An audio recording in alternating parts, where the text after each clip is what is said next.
Okay, algebra students. So let's start with number 4. So you've got 2 minus 1a divided by 4 minus a over 2. One way you could do it is what we did in class, where we found the greatest common or least common denominator for each numerator and then denominator. The other way you can do it also, though, which may be quicker, is to find the least common denominator between the numerator and denominator. So here we've got 2 is over 1. It's just not shown. And then you have a. So a is the common denominator there, but then also in the denominator, we have the denominator of 2. So 2a is going to be your least common denominator. So we can just multiply numerator and denominator by 2a. And make sure you're going to multiply it to each term, distribute it. So we end up with 4a minus 2a over a, and that's all over 8a minus 2a squared over 2. Okay? So then what you're going to do, simplify numerator. You can see how this a and this a cancel. And then denominator, this 2 and this 2 cancel. So you're left with 4a minus 2 all over 8a minus a squared.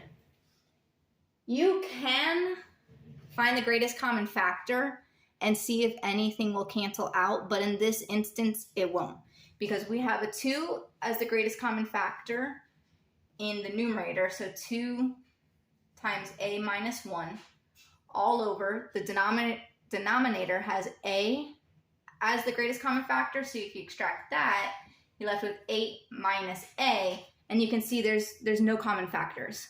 So really this can be your final answer. If you leave it like this, that's fine also. Okay, let's do number 5.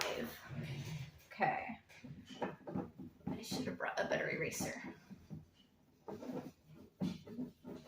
Okay, so for number 5, we've got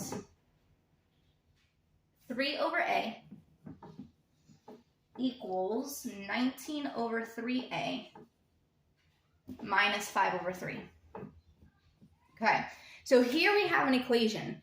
This is where we can just multiply the whole equation by the least common denominator. So here we have an a, here we have 3a, and we have 3. So we know we have 1a that we're going to have to account for, and we also have a 3. So our least common denominator, this one's pretty easy to see, is 3a. So we can just multiply the whole equation by 3a. Okay, so we end up with 9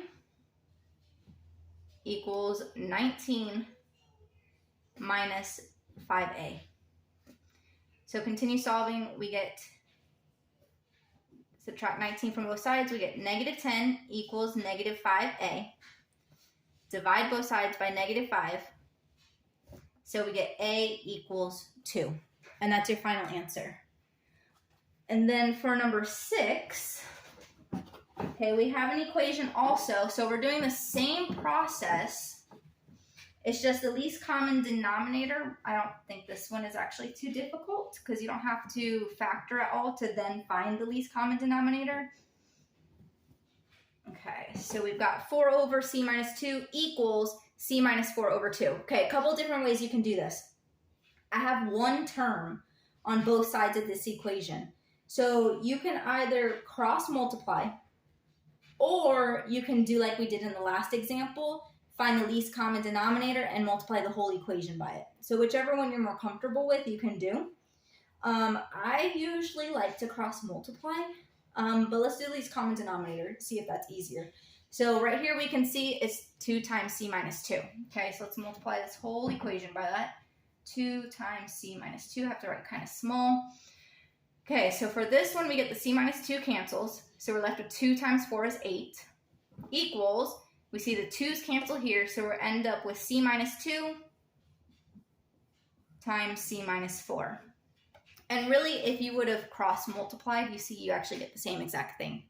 Okay, so let's continue solving. So we need to distribute using FOIL. So we get 8 equals c squared for your first, outer negative 4c, inner negative 2c, and last positive 8.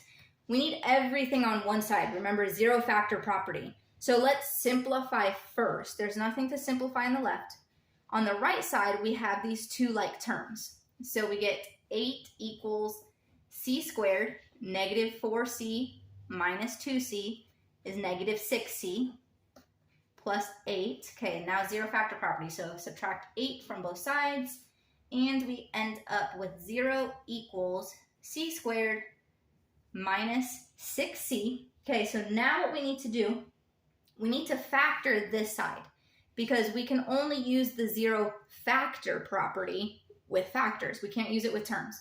So we get 0 equals, we have a greatest common factor of c, and we're left with c minus 6. Okay, so we've got two factors.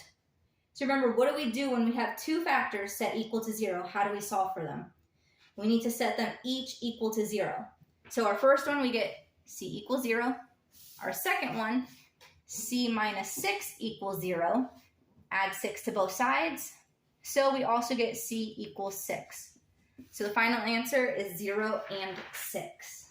Okay, let's go ahead and do number 7. These ones may end up being a little trickier for you. Okay. The ratio of the height of two trees is 7 to 5. Okay. We know in a ratio, we can set it as a fraction also. So we get 7 over 5 equals, if the first tree is 210 feet tall, okay, first tree goes in the numerator. What is the height of the second tree? So put a variable there. Now you can cross multiply. Okay, so we get, I'm going to show you. All right, 7x equals 210 times 5. I'm actually not going to multiply these yet. Let me divide this by 7. So we get x equals, because if you see right here, 21 divided by 7, you know it's 3.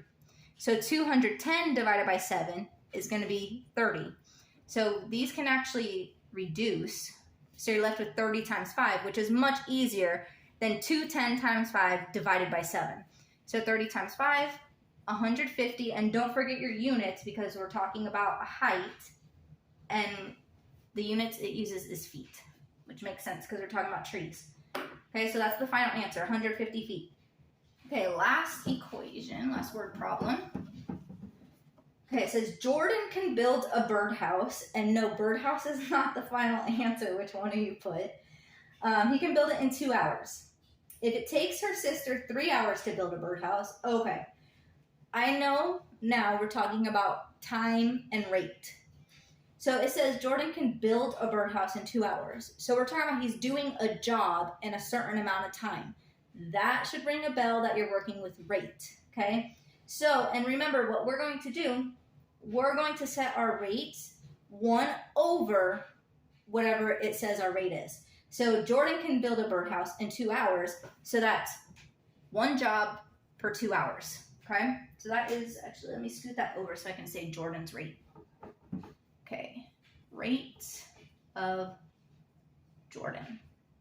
Okay, this is called subscript, where you write very small right next to that word, okay? That's subscript. Superscript is up top.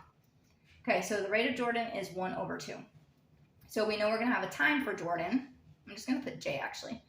Then we know we're going to have a rate for, what was her? Oh, just a sister. So I'll put S for sister. And a time for the sister. Okay. So let's see what these are. If it takes her sister 3 hours to build a birdhouse, okay, so that's her sister's rate. 1 over 3. How long will it take them to build a birdhouse together? So they're building it together. Same amount of time. So we're just going to have time, BT, because they're working the same amount of time. Now, I'm pretty sure you have the formula memorized already, so I'm just going to plug it in without writing the original formula. So we get Jordan's rate times time So we get 1/2 t plus his sister, or her sister's, whatever, rate times time, which is 1/3 t, equals 1. Okay, so 1/2 plus 1/3, you can, if you can't do that in your mind, then go ahead and find the least common denominator and write your new fraction. So least common denominator is 6. So for this one, we need to multiply times 3. So we end up with 3/6t. And here we get 2/6t. Let me write that plus sign a little better. Okay, equals 1. Add them together, you get 5/6t equals 1. Now you need to solve for t. I know a lot of you get tripped up with this, but when we're trying to move a fraction to the other side of the equation, you multiply both sides by the reciprocal. So let's multiply both sides times 6/5. 6/5. So t equals 6/5. How does it want us to represent it? Simplify each word problem using rational equation. It doesn't say it, but since we're talking about how long it takes them to build something, if somebody asks us, hey, how long did it take you to do that? We're not going to say, oh, 6/5 hours. We're not going to say it like that. So let's change it. So it's going to be 1 1/5 hours. You could have left it like that, but you can also change it to how we actually talk. We don't usually say, oh, it took us 1 1/5 hours. We'll usually say in that instance, 1 hour and such minutes. Be careful. One of you did do that there were 100 minutes in an hour because you did 1 hour, 20 minutes. So be careful with that. Sometimes our mind automatically goes to dollars and cents without even thinking. So just be careful. So 60 divided by 5, because 60 minutes in an hour is 12. So if you were going to convert it to hours and minutes, it would be 1 hour, 12 minutes. So either of these answers is good. Okay? All right, so I hope you guys study well. I hope you got the answers to the practice exercises so you can really practice.